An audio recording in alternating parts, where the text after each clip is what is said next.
Fix income या फिर debt mutual fund में इन्वेस्टमेंट करने वाले निवेशकों को तगड़ा झटका लगा है।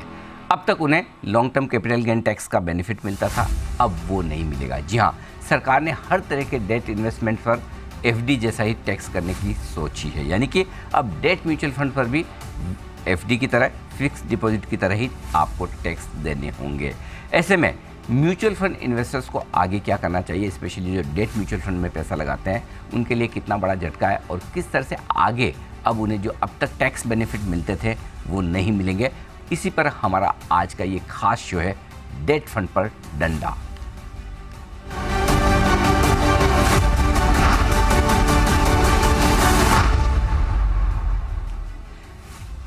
म्यूचुअल फंड्स और पर्सनल फाइनेंस के देश के जाने माने एक्सपर्ट फिरोज़ अजीज़ साहब मेरे साथ हैं इस वक्त मेरे स्टूडियो में। डेप्यूटी सीईओ हैं आनंद आठी वेल्थ के, और इनके साथ ही कुछ बेहद खास मेहमान मेरे साथ कार्यक्रम में शामिल हो रहे हैं जो म्यूचुअल फंड इंडस्ट्री से अपना गहरा लंबा संबंध रखते हैं।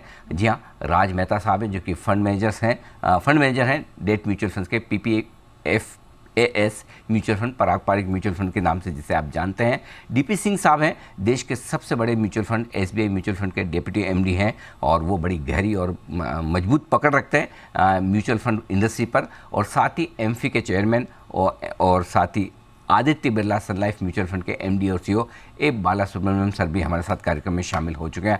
आप सबका बहुत बहुत स्वागत है और सबसे पहले आप सबका धन्यवाद इस खास शो में हमारा साथ देने के लिए। बाला सर, शुरुआत आपके साथ करना चाहता हूं, चूँकि आप म्यूचुअल फंड को रिप्रेजेंट करने वाली संस्था के हेड भी हैं, एमफी के चेयरमैन भी हैं। इंडस्ट्री के लिहाज से बताएं सर, म्यूचुअल फंड्स पर जो ये डेट म्यूचुअल फंड्स पर टैक्सेशन का नियम अचानक से आया है। पहले ऐसा लग रहा था कि सिर्फ मार्केट लिंक डिवेंचर्स के लिए ये होगा, लेकिन आज जो संसद में पास होने जा रहा है बजट, उसमें यह भी कहा गया है कि डेट म्यूचुअल फंड्स को भी इसमें शामिल किया जाए।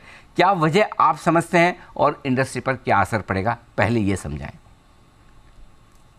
धन्यवाद अनुज जी। ये तो पहले बजट का तभी डिस्कस हुआ था, as you rightly said mutual fund का कुछ बिल्कुल टच नहीं किया था इन टर्म्स ऑफ टैक्सेशन। जो कल का जो आया है definitely came as a surprise for all of us, क्योंकि आज के दिन पे हम लोग जो डेट फंड म्यूचुअल फंड का जो बड़ा करने के लिए हम लोग कोशिश कर रहे हैं, क्योंकि interest rate more favourable and investors के लिए ये लास्ट 2 साल से इक्विटी का मार्केट वॉलेटिलिटी है, उसके हिसाब से कंसिडर करें fixed income becomes large asset class. जो हम लोग जो कोशिश कर रहे हैं जो फिक्स्ड इनकम का जो प्रमोट करने के लिए, उसके लिए from the taxation angles becomes less attractive. So इसके लिए became a surprise, definitely as an AMFI का तरफ से represent करेंगे, क्योंकि जो म्यूचुअल फंड अपना इंडियन बॉन्ड मार्केट डेवलपमेंट के लिए इतना काम कर रहा है actually, whether it is on price discovery, whether it is making money available at lower prices and money available in the market from the development market point of view, the corporate bond market development जो अपना equity में ऐसे जो हुआ actually, ऐसा corporate bond market development जो कर रहे हैं, म्यूचुअल फंड का role has been very very large. So that is something which we believe that will make a representation.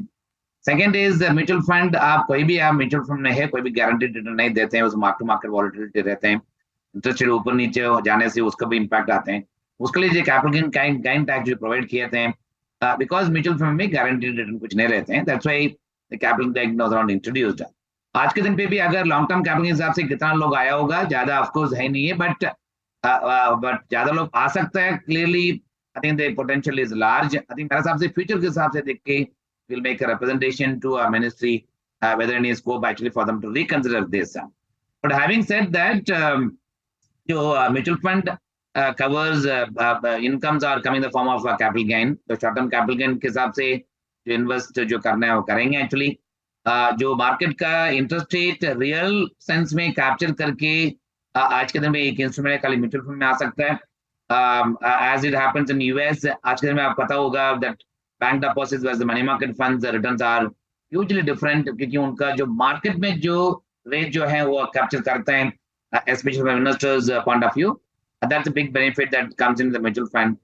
Therefore, those benefits that mutual funds are offering are not going to be taken away. And second is as a result of this assuming scenario, जो capital gain tax का जो impact अगर निकल नहीं रहे, I think it continues. So definitely the hybrid funds will become an asset class. I think we need to also look at it. It's not just affecting only the debt fund. It affects gold fund. It affects international fund. It also affects the fund that has been funding the Bharat ETF, Bharat Bond ETF is coming for long term. उधर भी लोग आ रहे हैं actually to buy one government PSU high quality names. Second, they're also coming for the long term benefit. उसको थोड़ा नुकसान हो सकता है अगर आएगा तो.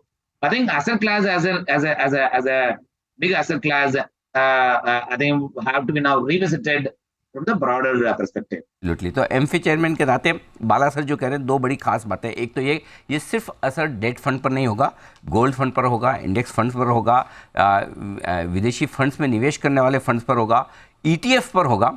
ये बड़ा इंटरेस्टिंग होगा. और इसके अलावा एक और चीज़ जो कहने की, चूँकि फिक्स रिटर्न म्यूचुअल फंड्स कभी एश्योर नहीं करते हैं, इसलिए वहाँ पर टैक्सेशन बेनिफिट दिया जाते हैं. उस पर भी मैं आगे बढ़ूंगा, राय लूँगा. लेकिन उससे पहले डीपी सिंह साहब, आपसे जानना चाहता हूँ, सबसे बड़ा सवाल जो म्यूचुअल फंड इन्वेस्टर्स के मन में आज है वो ये कि आज तक मैंने जो भी डेट फंड में पैसा लगाया है, भले महीने 2 महीने पहले लगाया हो, साल 2 साल 5 साल पहले लगाया हो, क्या अगर 31 मार्च के बाद मैं अपने फंड का रिडम्पशन करता हूँ, कभी भी जब भी मैं बेचूंगा, मैच्योर होंगे, तब क्या मुझे नए टैक्स नियम लागू होंगे या पुराने टैक्स नियमों के तहत मुझे छूट मिलेगी, लॉन्ग टर्म कैपिटल गेन्स का फ़ायदा मिलेगा? जरा ये समझाएं सर.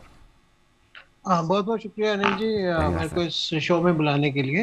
एंड जहाँ तक जिन लोगों ने पहले पैसा लगाया हुआ है उनके ऊपर ये कोई असर नहीं करेगा, क्योंकि अगर वो अभी भी किसी ने अगर 31 मार्च तक जो भी पैसा लगेगा, अगर वो 3 साल तक रहता है, उसको ये बेनिफिट सारे मिलते रहेंगे. ये जो नया नियम लागू होगा वो 1 अप्रैल 2023 से होगा. पहली बात तो यह है कि जो व्यक्ति ऑलरेडी डेट फंड में है उनके ऊपर इस चीज का कोई असर नहीं है. जो भी जैसे पहले था वैसे ही रहेगा. दैट इज नंबर 1 जी. और दूसरी बात ये जो 1 अप्रैल से जो नया आएगा, क्योंकि tax definitely was a major consideration. जो हिस्सा 3 साल से ऊपर वाले पैसे पे था उसी पे बेनिफिट था. जो 3 साल से कम वाला पैसा था उस पे पहले भी मार्जिनल टैक्स लगता था, अभी भी मार्जिनल टैक्स लगेगा. तो बिल्कुल ठीक बात है. शॉर्ट टर्म में कोई फर्क नहीं पड़ा, लेकिन लॉन्ग टर्म इन्वेस्टमेंट्स जो होता था डेट फंड में उसमें बदलाव आया. लेकिन एक फिरोज अजीज साहब, आपसे जानना चाहता हूँ, क्योंकि बाला सर ने कहा भी कि क्योंकि म्यूचुअल फंड कभी गारंटीड रिटर्न अश्योर नहीं करते हैं, इसलिए उन्हें लॉन्ग टर्म कैपिटल गेन्स के बेनिफिट भी मिलते थे. बाकी प्रोडक्ट FD की तरह जहाँ आपको फिक्स रिटर्न है, कहीं न कहीं क्या mutual fund industry target return funds जरूरत से ज़्यादा बेच रही थी, इसलिए नज़र में आ गए, रेडार पे आ गए, और इसलिए सरकार ने ये फैसला लिया कि 8 पार किया जाए FD के साथ? जी अनिल जी, मेरे हिसाब से तो ज़रूर ये एक बहुत बड़ा इन्फ्लुएंस हो सकता है इस निर्णय में, स्पेशली अगर कहीं बजट में बात नहीं हुई, पहले बिल में बात नहीं हुई, अमेंडमेंट में आ रही है, तो जाहिर सी बात है कि कहीं ना कहीं ये बहुत बड़ा इन्फ्लुएंस ज़रूर रहा है. पॉइंट 2 सेक्शन 48 के तहत बॉन्ड्स और डिबेंचर्स पे इंडेक्सेशन नहीं मिलता है. तो ये आप देखें कि वो कैपिटल एसेट नहीं होती, ये मतलब कैपिटल एसेट तो होती है बट उसमें इंटरेस्ट आ जाता है. तो आप सेक्शन 48 पढ़ेंगे तो ये 2 चीजें एग्जेम्प्ट हैं. तो अगर टारगेट मैच्योरिटी फंड एक स्पेसिफिक बॉन्ड को एक रैपर में डाल के देता है और उसको इंडेक्सेशन मिल जाता है, तो ये क्या ये लूपहोल है, वो उसको प्लग करने की कोशिश की होगी. बट मेरे हिसाब से डेट फंड की जो लुक्रेटिवनेस है वो खत्म नहीं होगी सर. नहीं होगी, इतनी नहीं होगी. जाहिर सी बात है थोड़ी तो इम्पैक्ट जरूर होगी. देखिए क्या होता है कि आपको इसमें डेफर्ड टैक्स है ना. अब मैं 10 साल हाथ नहीं लगाऊं, मैं भारत बॉन्ड ETF 10 साल बाद टैक्स पे करता हूं, और आज अगर भले ही 25-30% आज पे करता हूं और 10 साल बाद पे करता हूं, तो इफेक्टिव टैक्स रेट कंप्यूट करता है कोई भी, तो 13-14% आता है. ओके. अगर भारत बॉन्ड ETF 10 साल, which is fair, right? Very close to equity on the effective tax rate. दूसरा, ये कैपिटल गेन हेड में आएगा, इंटरेस्ट इनकम में नहीं आएगा. अगर इंटरेस्ट इनकम में आता है तो कोई सेट ऑफ नहीं मिलता है, बिकॉज इंटरेस्ट इनकम जाता है दूसरे हेड में, इनकम फ्रॉम अदर सोर्सेज में, वहां कोई सेट ऑफ नहीं मिलता है. तो सेक्शन 73 का प्रयोग कर सकते हैं, आप सेट ऑफ कर सकते हैं. इक्विटी में से कभी कभार लॉसेस तो देती है मार्केट, वहां के जो लॉस है वो 8 साल कैरी फॉरवर्ड कर सकते हैं. तो आई वुड पर्सन, तो इसे अब लॉन्ग टर्म कैपिटल गेन्स का बेनिफिट नहीं मिलेगा, लेकिन क्या शॉर्ट टर्म कैपिटल गेन्स वाले बेनिफिट मिलेंगे? चूंकि मार्जिनल रेट से टैक्स लगना है, जो मेरी टैक्स स्लैब है, जो भी मुझे डेट म्यूचुअल फंड से कमाई होगी 1 अप्रैल के बाद जो मैं निवेश करूंगा, वो मुझे मेरी जो टैक्स स्लैब है अगर हाईएस्ट है तो उस पर लगना है. तो क्या मुझे दूसरे benefit short term capital loss वाले या कुछ दूसरे बेनिफिट मिलेंगे या वो नहीं मिलेंगे? बिल्कुल मिलेंगे, बिल्कुल मिलेंगे. क्योंकि वो MLD पे मैंने बड़ा एग्जामिन किया हुआ था. क्योंकि उसमें सिर्फ MLD थी तो काफी मुझे एग्जामिन करना पड़ा था. तो अब इसको इंक्लूड कर दिया है, तो उसको जरूर मिलेंगे. आपको कैपिटल गेन हेड में ही रहेगा. और इंडेक्सेशन नहीं मिल पाएगी, क्योंकि लॉन्ग टर्म में ही इंडेक्सेशन मिलती है, शॉर्ट में नहीं मिलती है। तो अगर आपके कोई एक आज की करंट स्थिति में कोई स्टॉक में आपका लॉस हुआ, वो लॉस आप 8 साल यूज कर लें, शॉर्ट टर्म लॉस आ गया तो उसको आप कैरी फॉरवर्ड करके सेट ऑफ जरूर कर सकते हैं। ओके, चलिए, तो एक थोड़ा और टैक्स बचाने का कहीं कहीं तरीका तो है। राज मेहता साहब हमारे साथ हैं। राज मेहता साहब, जो बाला सर ने बात कही कि अब विदेशों में अगर कोई फंड निवेश कर रहे हैं उनके लिए मुश्किल हो सकती है, गोल्ड में कोई फंड निवेश कर रहे हैं उनके लिए मुश्किल हो सकती है, ईटीएफ के लिए आपका फंड काफ़ी विदेशों में, विदेशी शेयरों में निवेश भी करता है। ज़रा इससे समझाएं सर, जो हिंदुस्तान के इन्वेस्टर्स हैं गोल्ड फंड में निवेश कर रहे हैं, ईटीएफ में कर रहे हैं, उन पर किस तरह का असर पड़ सकता है, ज़रा बताएं सर। जी डेफिनेटली। तो जो विदेशी फंड्स में इन्वेस्ट करते थे उनको भी इम्पैक्ट डेफिनेटली आएगा, लेकिन हमारा जो फंड है फ्लेक्सी कैप फंड, वो 65% इंडियन इक्विटीज में इन्वेस्ट करता है और बाकी का खाली विदेशी शेयर्स में इन्वेस्ट करता है। तो इस पे इम्पैक्ट नहीं आएगा, हमारे फंड पे इम्पैक्ट नहीं आएगा। दूसरा, आपने गोल्ड फंड की बात की तो डेफिनेटली गोल्ड फंड्स में भी इम्पैक्ट आएगा, और उसके कंपैरिजन में अभी सॉवरेन गोल्ड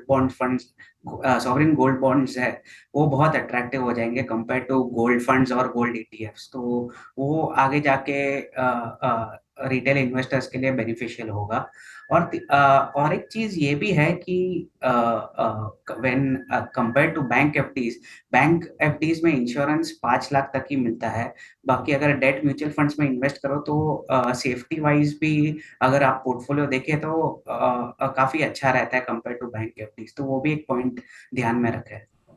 तो इंटरेस्टिंग है। अच्छा, बाला सर, अब जो मैं समझना चाहता हूँ वो ये कि क्या म्यूचुअल फंड इंडस्ट्री चाहती है कि ये टैक्सेशन के नियम जो आज लागू किए हैं इसे सरकार वापस ले, यदि हाँ तो क्यों?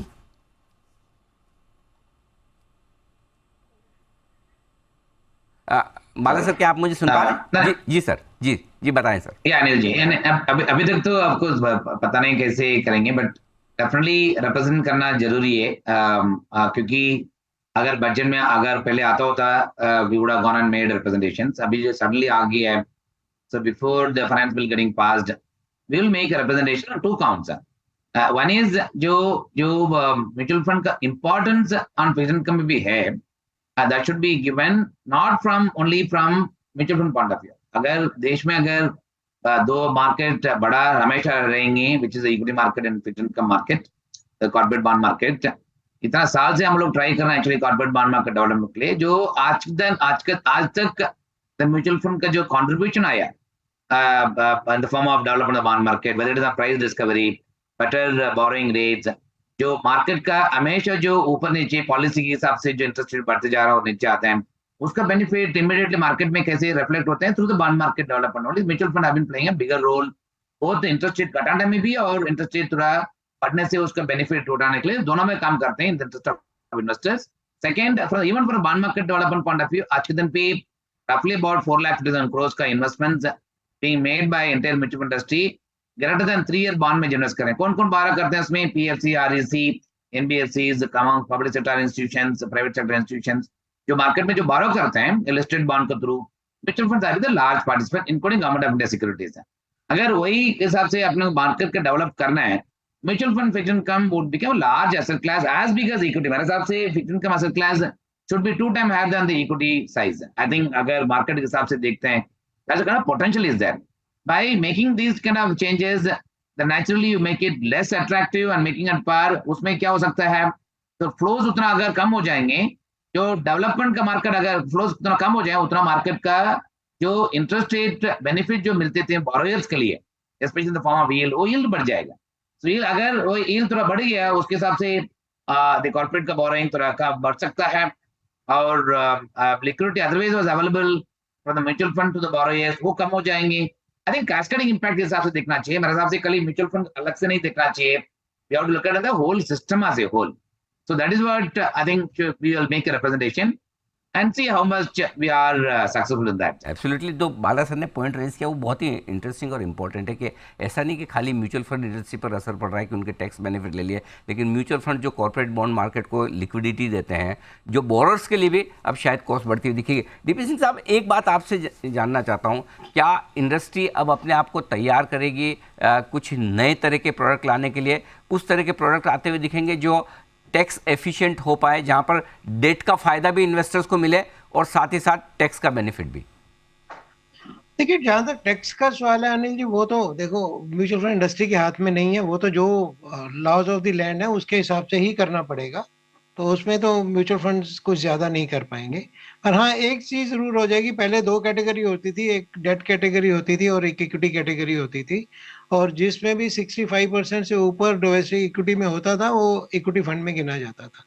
परंतु ये 35% वाली क्लॉज लगा के हो गया कि 35% से ऊपर के फंड, जैसे हमारा कंजर्वेटिव हाइब्रिड है जिसमें हम 25% इक्विटी में डालते थे और 75% हम डेट में डालते थे, उसको हम अभी 35% की कैटेगरी में ले जाने की कोशिश करेंगे, ताकि उस कैटेगरी में एटलीस्ट इंडेक्सेशन मिल जाए। तो there will be one category जिसमें बिल्कुल इंडेक्सेशन नहीं होगा, एक कैटेगरी वो होगी जिसमें इंडेक्सेशन होगा, एक तीसरी इक्विटी वाली कैटेगरी होगी। तो ये कैटेगरीज 3 बन जाएंगी। ऑफ कोर्स ये सब सेबी से अप्रूवल लेने के बाद ही होगा, परंतु मेरे को ये लगता है कि अब 3 कैटेगरी जो निकल के आएंगी सामने, 2 की जगह। इंटरेस्टिंग है। अच्छा, राज सर, आपसे जानना चाहता हूँ, क्या इसके बाद इक्विटी ज़्यादा अट्रैक्टिव होगी इन्वेस्टर्स के लिए या फ़र्क नहीं पड़ेगा? फर्क नहीं पड़ेगा, क्योंकि जो इन्वेस्टर्स डेट में डाल रहे थे उनके गोल्स अलग थे और जो इक्विटी में डालते थे उनके गोल्स अलग है। अगर डेट म्यूचुअल फंड एयूएम का भी अगर देखें अपन, तो अराउंड 13 लाख करोड़ का डेट एयूएम है। उसमें से मेजॉरिटी 75% एयूएम जो है वो शॉर्ट टर्म मनी है, भले वो मनी मार्केट फंड हो, लिक्विड फंड हो, अल्ट्रा शॉर्ट टर्म फंड हो, एंड मेजरली वो कॉर्पोरेट या इंस्टीट्यूशनल मनी है। तो उसमें कोई इम्पैक्ट आएगा नहीं। बाकी का जो 25% है उसमें भी जो टारगेट मैच्योरिटी फंड्स और एफएमपीज में जो इन्वेस्टेड है वो एक फिक्स टेन्योर के लिए इन्वेस्टेड है, तो उसमें भी कोई इम्पैक्ट नहीं आएगा।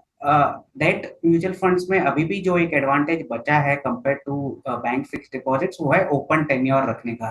तो बैंक फिक्स डिपॉजिट में जब भी आप पैसा डालते हो तो उसमें आपको पहले से टेन्योर डिसाइड करना पड़ता है कि मुझे 2 साल के लिए डालना है, 5 साल के लिए डालना है। अगर आप डेट म्यूचुअल फंड में डाल रहे हो तो आप ओपन टेन्योर रख सकते हो, आपको जब पैसा चाहिए तब निकाल सकते हो, तो वो एक एडवांटेज अभी भी रहता है।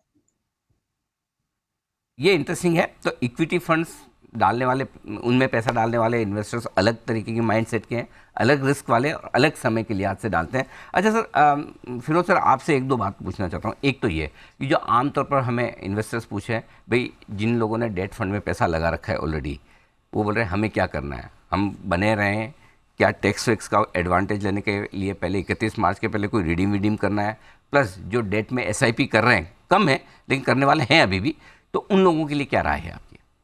देखिए, पहले तो जिनके पैसे लगे हुए हैं उनको तो कुछ करना ही नहीं है, बने तो यूनिट्स पहले जो खरीद रखी हैं वो तो बहुत महत्वपूर्ण यूनिट हो गई। हाँ। बड़ी अच्छी यूनिट्स हो गई ना, उसको तो जितना लेट हो सके बेचें। हाँ। जो भी आप खरीदेंगे भी अप्रैल 1 के बाद, जब पैसे की जरूरत हो तो वो फोलियो बेचें, ये पुराने वाले तो नहीं बेचने, तो उस पर तो डटे रहना है। दूसरा, आपके पास अगर कहीं भी लिक्विडिटी हो तो उसको डाल दें, 31 मार्च के पहले फायदा ले लो, ये तो बिल्कुल इंपॉर्टेंट है। तीसरा, SWP पे अभी थोड़ा आगे चलते हुए जो आप SWP करोगे, देखो डेट में जैसे आपने कहा कम लोग हैं जो SIP करते जरूर हैं, और ज्यादातर लोग ये जरूर करते हैं कि सिस्टमैटिक विड्रॉल प्लान करते हैं, राइट। उसमें थोड़ा और आपको कैलिब्रेट करके कंप्यूट करना पड़ेगा, दैट्स द थर्ड पीस। तो आप ये कह रहे हैं कि जैसे फॉर एग्जांपल मुझे इक्विटी में 10 लाख रुपए डालने, मैं क्या करता हूँ कि डेट फंड में डाल देता हूँ या लिक्विड फंड में डाल देता हूँ, फिर हर महीने वहाँ से ट्रांसफ़र करता है, सिस्टमेटिक ट्रांसफ़र से मैं इक्विटी में जाता हूँ। तो वो करने के बजाय, अगर मेरे डेट फंड में है, वो करने के बजाय बेहतर है कि मैं नया पैसा इक्विटी में डालूं। बिल्कुल सर, बिल्कुल ये ठीक रहेगा। हाँ यार, बिल्कुल। एक्चुअली ये तो मैंने भी नहीं सोचा था, आपने कहा तो मेरे चमकी ये बात, क्योंकि मैं करता हूँ ऐसा इसलिए। तो जो सिस्टमैटिक ट्रांसफर प्लान है ना, उस इक्विटी के लिए नए पैसे इकट्ठा करना बेहतर है, ये यूनिट्स को रिलिंक्विश करने के बाद। और जो ऑलरेडी डेट में लगाने की सोच रहे हैं, और काफ़ी ऐसे इन्वेस्टर हैं जो मानते हैं कि ब्याज दरें पीक पर है, ज़्यादा से ज़्यादा एक आधा हाइक और हो जाएगी, ठीक है, तो उसके बाद तो बड़ा आकर्षक हो जाएगा डेट, तो उन्हें अब टैक्स के बेनिफिट लेने के लिए आज से बजाय वो गवर्नर साहब आखिरी हाइक करें, अगली हाइक करें, क्या 31 मार्च के पहले डेट फंड में पैसा डाल देना चाहिए, अगर 2 साल 3 साल 5 साल का व्यू है तो? बिल्कुल सर, मेरे हिसाब से देखिए, अब जैसे रेपो रेट एक साल में 2.5% ऊपर गई, बट 10 ईयर GSEC 24 मई लास्ट ईयर से वहीं की वहीं है। तो आज जितना भी आप शॉर्ट टर्म ब्याज बढ़ा लें, लॉन्ग टर्म में 7.3 7.4 पे जो 10 ईयर GSEC है, ये काफ़ी अच्छी अट्रैक्टिव लेवल्स हैं, इसको अगर आप लॉक इन कर सकें ज़रूर करें।